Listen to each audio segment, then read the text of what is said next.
Welcome to Searching the Scriptures. Our Bible teacher will be Gunther von Haringa Sr. In this series of studies, we will be focusing on the book of Judges.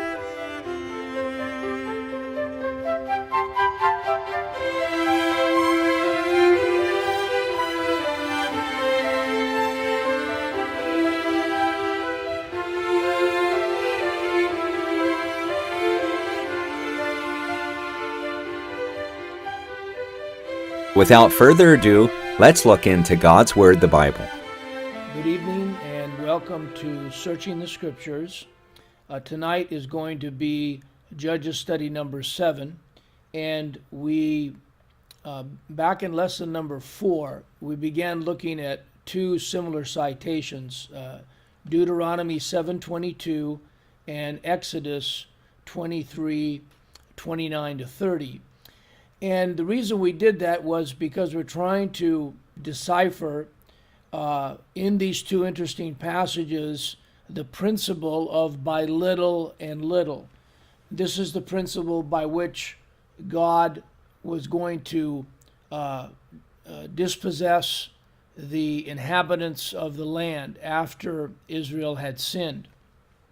And so I'll read Deuteronomy 7:22 and then Exodus 23:29-30. Deuteronomy 7:22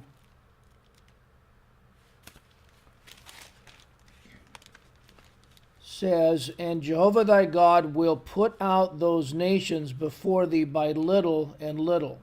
Thou mayest not consume them at once, lest the beasts of the field increase upon thee." And then we can go to Exodus 23:29-30.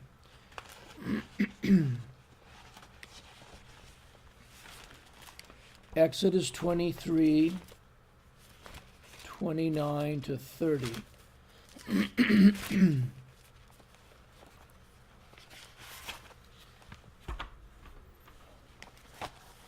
And there,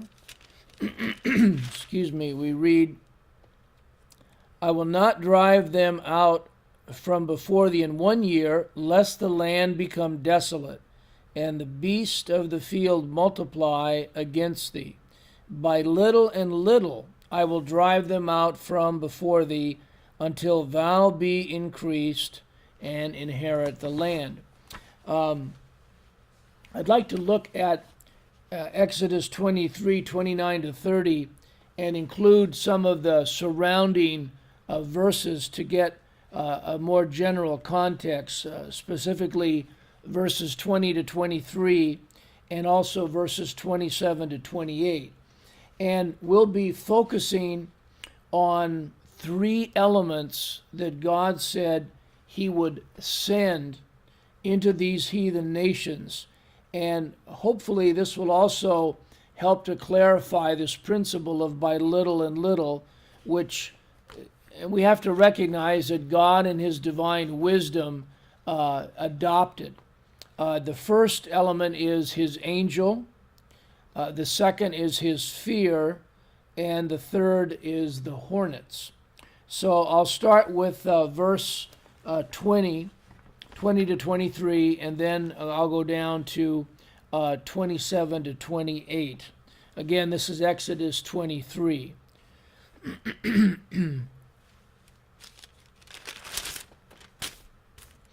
"Behold, I send an angel before thee, to keep thee in the way, and to bring thee into the place which I have prepared. Beware of him, and obey his voice. Provoke him not, for he will not pardon your transgressions, for my name is in him." Excuse me.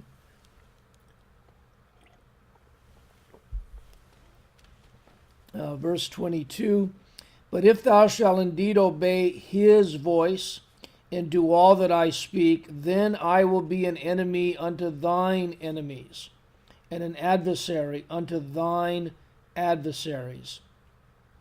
For mine angel shall go before thee, and bring thee unto the Amorites, and the Hittites, and the Perizzites, and the Canaanites, the Hivites, and the Jebusites, and I will cut them off. Then we'll go down to verses 27 and 28. I will send my fear before thee, and will destroy all the people to whom thou shalt come. And I will make all thine enemies turn their backs unto thee. And I will send hornets before thee, which shall drive out the Hivite, the Canaanite, and the Hittite from before thee. Now, we want to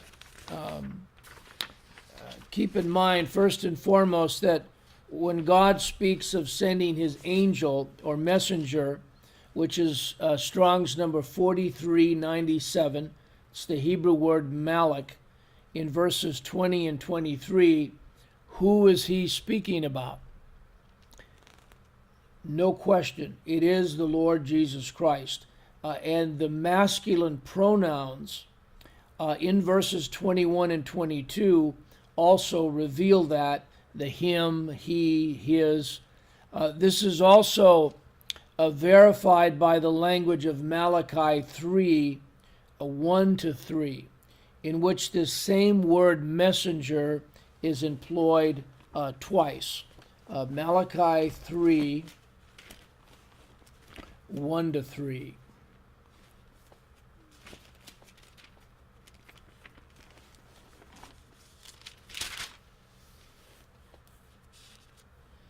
Behold, I will send my messenger, and he shall prepare the way before me, and Jehovah, whom ye seek, shall suddenly come to his temple, even the messenger of the covenant or the gospel, whom ye delight in. Behold, he shall come, saith Jehovah of hosts. But who may abide the day of his coming? And who shall stand when he appeareth? For he is like a refiner's fire, and like fuller's soap. And he shall sit as a refiner and purifier of silver. And he shall purify the sons of Levi, and purge them as gold and silver, that they may offer unto Jehovah an offering in righteousness. Also, we can go to Acts 7, 35 and 38 and 39. And in this passage, we find both the word angel as well as the word prophet. And of course, here Stephen is speaking under divine inspiration, and he is recounting the history of the nation of Israel. This is Acts 7,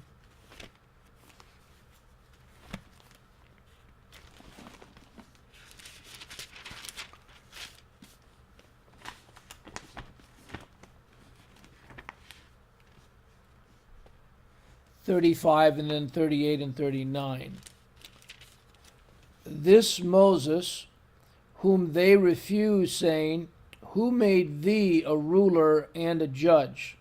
The same did God send to be a ruler and a deliverer by the hand of the angel which appeared to him in the bush. And then 37 and 38. This is that Moses which said unto the children of Israel, A prophet shall Jehovah your God raise up unto you of your brethren, like unto me, him ye shall hear. This is he that was in the church in the wilderness, with the angel which spake to him in the Mount Sinai, and with our fathers, who received the lively or living oracles to give to us.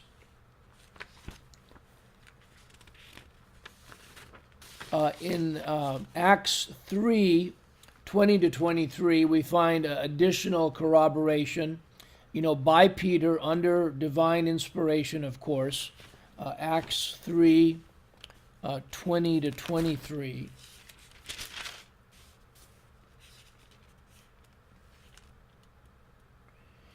And he shall send Jesus Christ, which before was preached unto you, whom the heaven must receive until the times of restitution of all things, which God hath spoken by the mouth of all his holy prophets, since the world began. For Moses truly said unto the fathers, A prophet shall Jehovah your God raise up unto you of your brethren, like unto me. Him shall ye hear in all things whatsoever he shall say unto you. I'll go on to verse 23. And it shall come to pass that every soul which will not hear that prophet shall be destroyed from among the people. So this was the first element that is recorded here in Exodus 23 that God sends into the land. The second word is my fear. We read about this in Exodus 23:27. I will send my fear before thee, and will destroy all the people to whom thou shalt come, and I will make all thine enemies turn their backs unto thee. This same word is used in Joshua 2:9, but it's rendered as, and that your terror. And actually, in this chapter, in Joshua 2, you might recall, it's the conversation that the two spies have with the harlot Rahab. And they came in, they were sent in to Jericho to spy it out. And in the process of this conversation, Rahab tells them of what they had heard about the Israelites when they crossed over, the Red Sea, when they everything that happened in Egypt prior to that, the 10 plagues, when they defeated the two Amorite kings, Og and Bashan.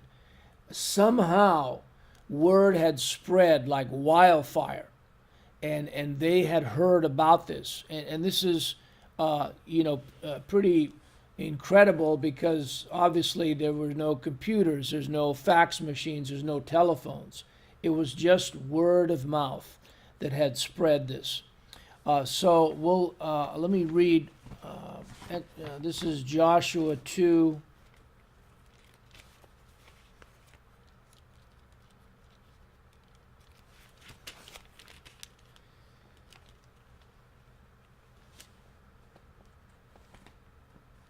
And I'll start with verse 8 and go down to 11. If you recall, she hid them on top of her roof under the flax. And her house was situated on the wall of the city. And before they were laid down to sleep, she came up unto them upon the roof. And she said unto the men, I know that Jehovah hath given you the land, and that your terror, this is the word, same word for my fear, which is Strong's number 367 in Exodus 23:27. And that your terror is fallen upon us, and that all the inhabitants of the land faint because of you. For we have heard how Jehovah dried up the water of the Red Sea for you, when ye came out of Egypt, and what ye did unto the two kings of the Amorites that were on the other side Jordan, Sihon and Og, whom ye utterly destroyed. And as soon as we had heard these things, our hearts did melt. Neither did there remain any more courage in any man because of you. For Jehovah your God, he is God in heaven above and in earth beneath. And then, of course, she goes on to ask them to spare her life and the life of those within her family, which they did.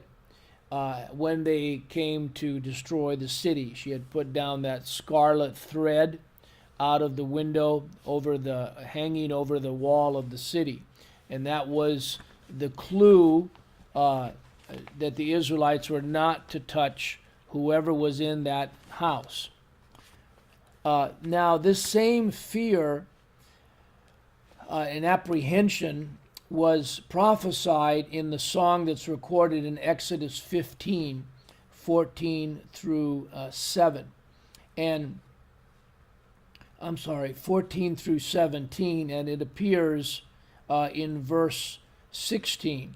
And you'll also notice in this song that there's a number of other words that God records: afraid, sorrow, amazed, trembling, melt away, and dread.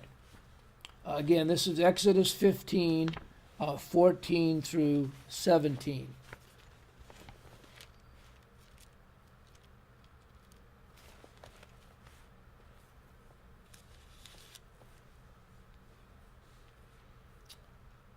The people shall hear and be afraid.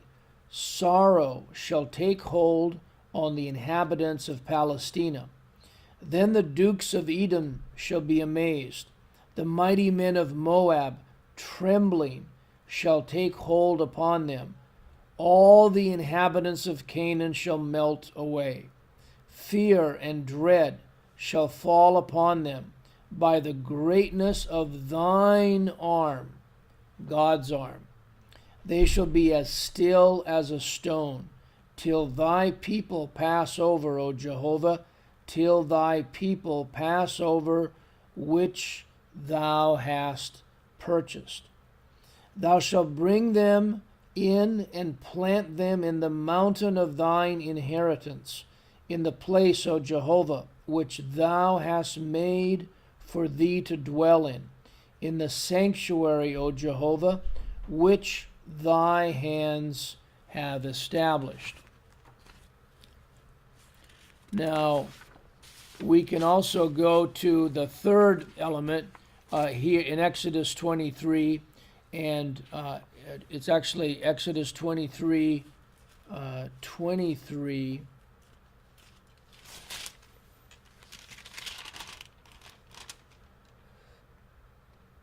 Exodus 23, 28. And I will send hornets before thee, which shall drive out the Hivite, the Canaanite, and the Hittite from before thee. And this is an interesting word, hornets.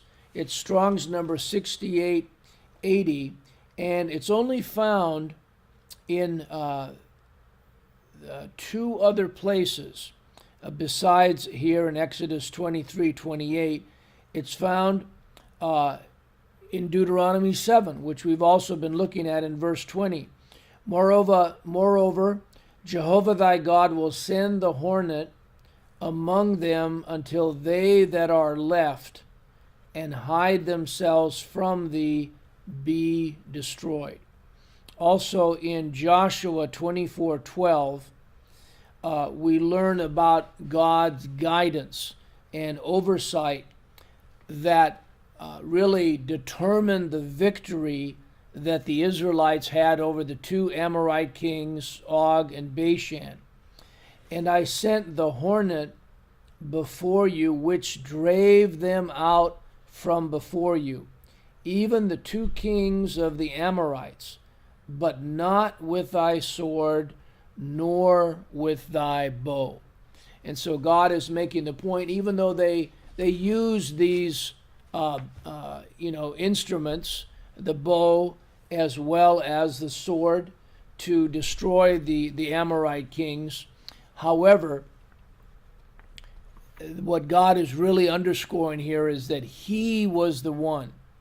It was through his providence and through his power that they overcame them. And we read about this in Numbers 21, 21 to 35. Numbers 21, 21 to 35.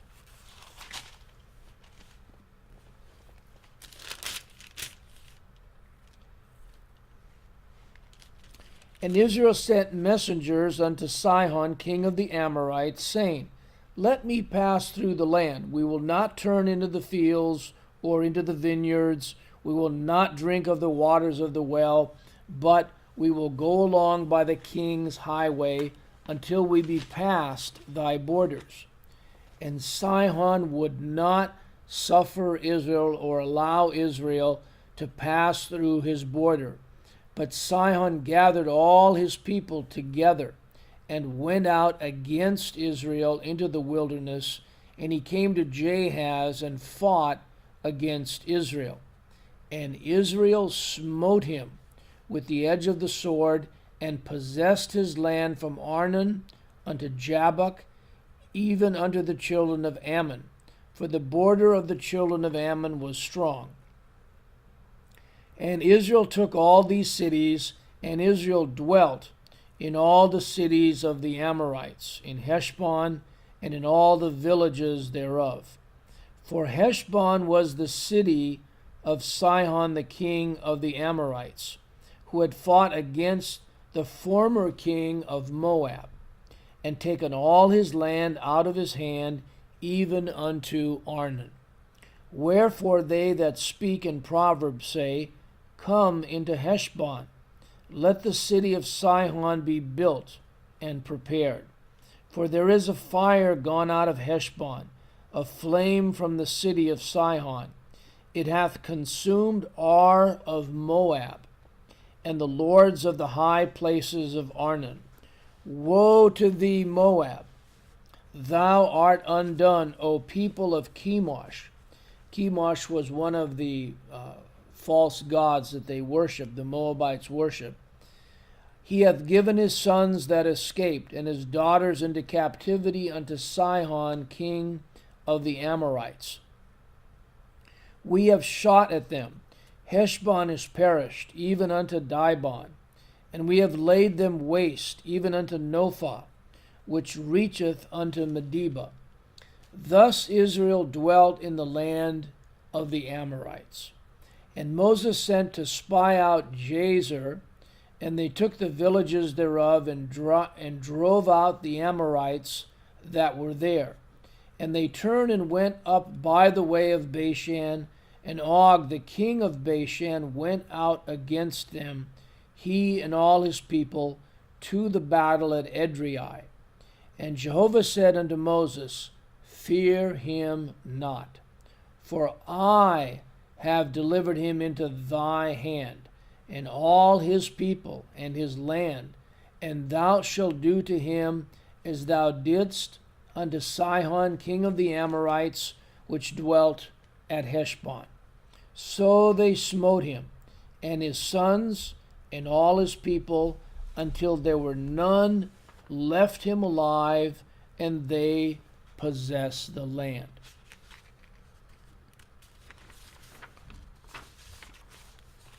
The critical role that God played in all these victories is underscored in Nehemiah 9:22 to 25. Nehemiah 9:22 to 25.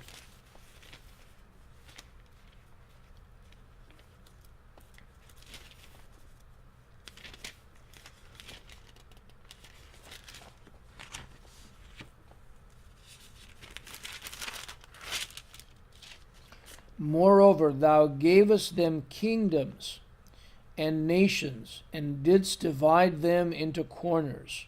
So they possessed the land of Sihon, and the land of the king of Heshbon, and the land of Og, king of Bashan.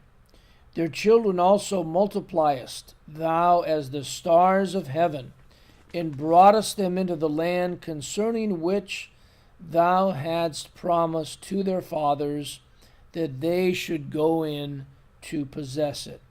So the children went in and possessed the land, and thou subduest before them the inhabitants of the land, the Canaanites, and gavest them into their hands, with their kings and the people of the land, that they might do with them as they would.